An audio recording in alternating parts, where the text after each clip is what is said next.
Hey everybody, and welcome back to another video from Northeast Christian Apologetics. My name is Simon Williams, and today we're going to be talking about naturalism.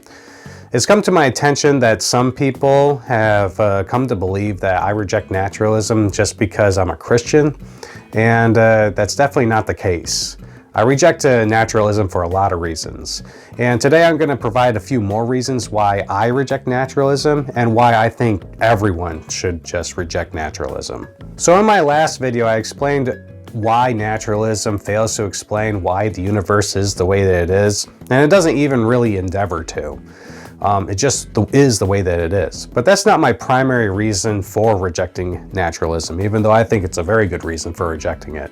Another reason for why I reject naturalism is because it can never be justified. A person can never be justified in believing that naturalism is true. But before going any further, I want to just explain what I mean when I say worldview. Naturalism is a worldview and is often contrasted with other worldviews, like I did in the last video. Naturalism contrasted with theism or deism or pantheism or panentheism. There's a lot of worldviews out there. But what exactly is a worldview? So I'm going to read off two definitions for you, or two descriptions of what a worldview is that I think are really helpful. The first description of what a worldview is as follows. A worldview, or vision of life, is a framework or set of fundamental beliefs through which we view the world and our calling and future in it. This vision need not be fully articulated. It may be so internalized that it goes largely unquestioned. It may not be explicitly developed into a systematic concept of life. It may not be theoretically deepened into a philosophy. It may not even be codified into creedal form. It may be greatly defined through cultural historical development. Nevertheless, this vision is a channel for the ultimate beliefs which give direction and meaning to life. It is the integrative and interpretive framework by which order and disorder are judged. It is a standard by which reality is managed and pursued. It is the set of hinges on which all our everyday thinking and doing turns. James Sire says that a worldview is essentially a commitment, a fundamental orientation of the heart that can be expressed as a story or in a set of propositions, assumptions which may be true, partially true, or entirely false, that we hold consciously or subconsciously, consistently or inconsistently, about the basic constitution of reality, and that provides the foundation on which we live and move and have our being.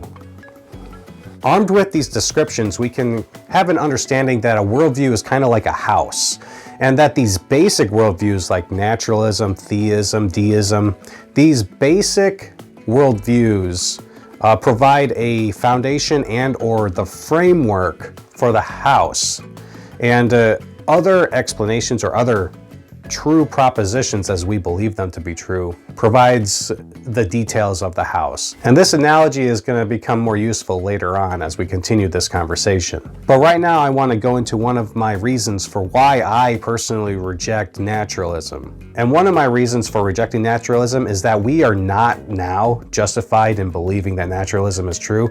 And I believe that we could never become justified in believing that naturalism is true. When it comes to knowledge, since we're finite knowers, a lot of our knowledge is based off of what kind of justification we have.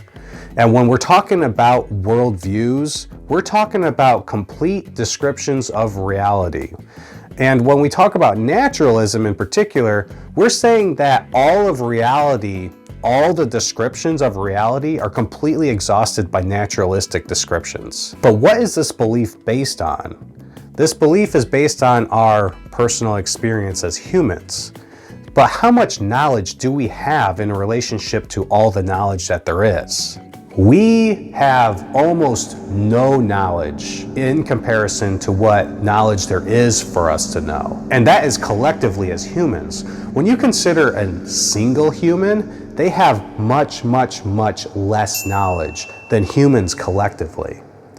So, what justification do we have for believing that reality is nothing but the natural world? Based off of this information, we already know that there is way more out there for us to discover. We already know that there is more knowledge out there and that there's more to learn about the natural world. And if there's more to learn about the natural world, then what justification do we have to say that all of reality is limited to the natural world?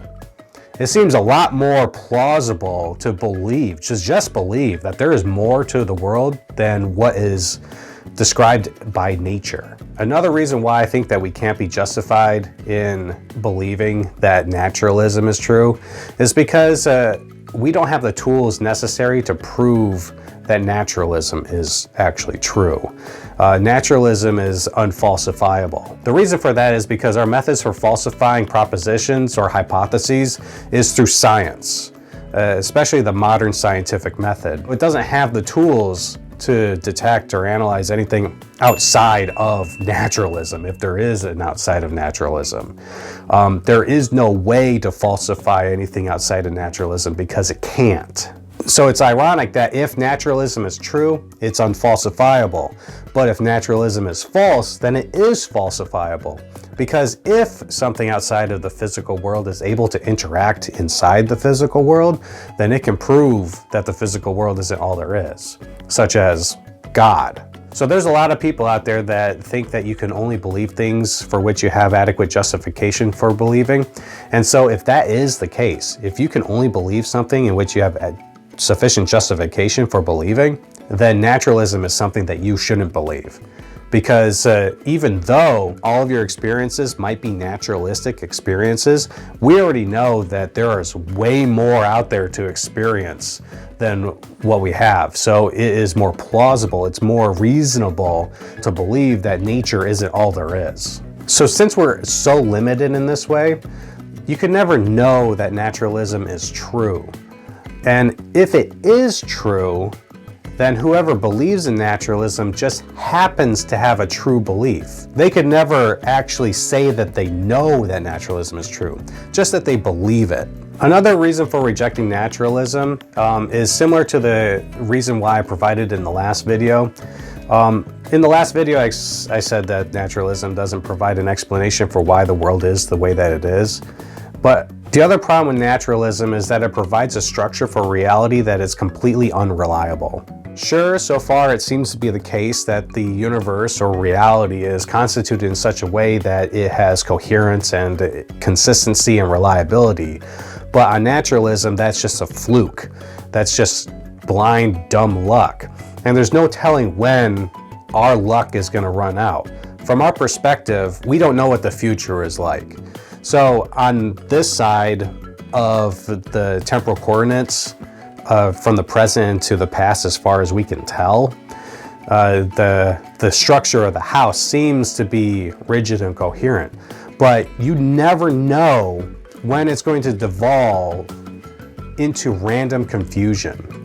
And this is a reason for why modern science would not have arisen out of a worldview like naturalism. Because there's no reason to believe that the next moment is going to behave consistently as the previous moments. A lot of people think that predictive power is very important when dealing with hypotheses and worldviews. And the problem with naturalism is that it has literally zero predictive power. Literally anything could happen in the next minute, in the next moment, in the next instant. We have no way of knowing when this consistency is going to end on naturalism. One of my favorite quotes from Einstein is, "The most incomprehensible thing about the universe is that it's comprehensible." Another reason why I reject naturalism is because of its limited explanatory scope. As I explained earlier, a worldview provides framework in which explanations can be tied to and anchored to. On naturalism, the only explanations available are naturalistic explanations. The problem with naturalism is that it doesn't provide any explanatory benefit. Any explanation that's available to the naturalist is just as available to the theist or the deist. There are no explanations for the naturalist that are not available to the theist. But there definitely are explanations available to the theist that the naturalist can't use. So when we talk about neuroscience and we talk about how the brain is working, and scientists talk about how personality develops and how the brain impacts function and personality and behavior and all this stuff, the Christian doesn't need to be worried about it at all. The Christian could be like, oh yeah, that's fine, that's cool, I like that. This is good information to learn about and to read about. And that can sit very nicely with their worldview. There are no explanations available to the naturalist that's not available to a deist.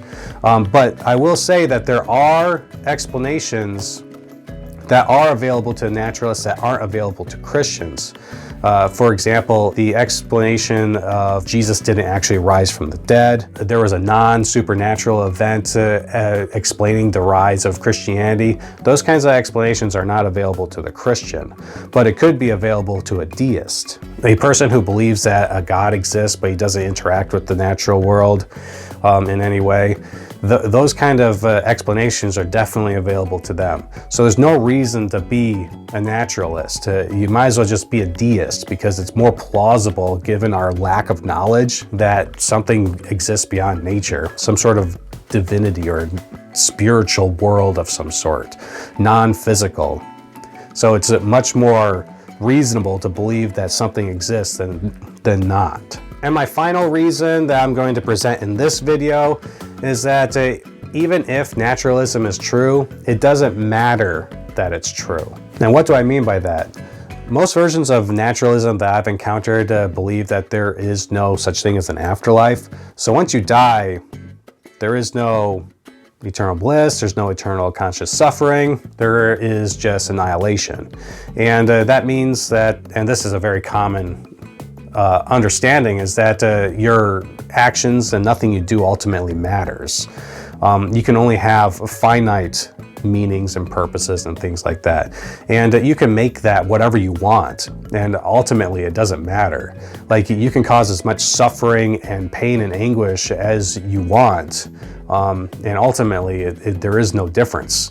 The universe, the reality isn't going to change. It's not going to change for you. The people that you've impacted are only suffering for a finite amount of time. It doesn't matter.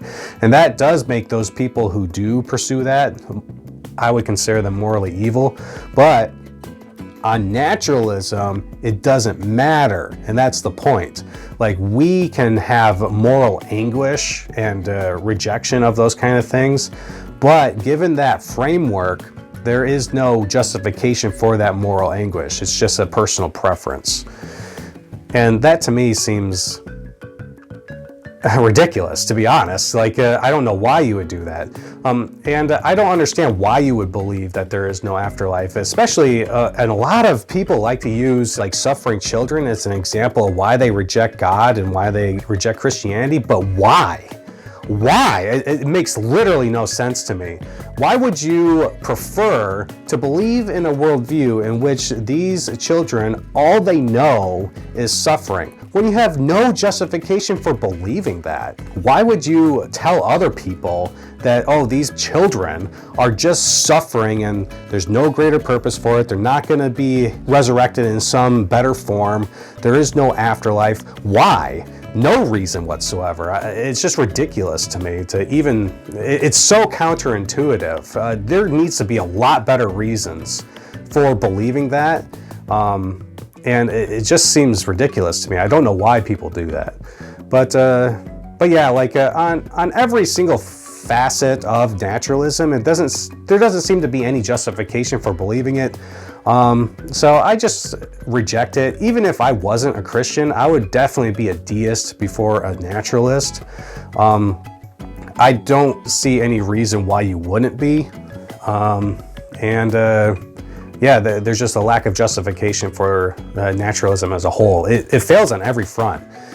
There is literally no benefit to being a naturalist, as far as I can tell. Except for maybe if you just want to live your life and not have to have any consequences. That's the only reason why I can think of being a naturalist, logically speaking, or emotionally speaking. Otherwise, I 100% believe that naturalism is just like a completely bankrupt worldview. There's no reason to be a naturalist. But anyway, thanks for watching, everybody. Please let me know what you think in the comments below. Don't forget to subscribe and visit our website at www.nechristianapologetics.com. I'll see you in the next video. God bless.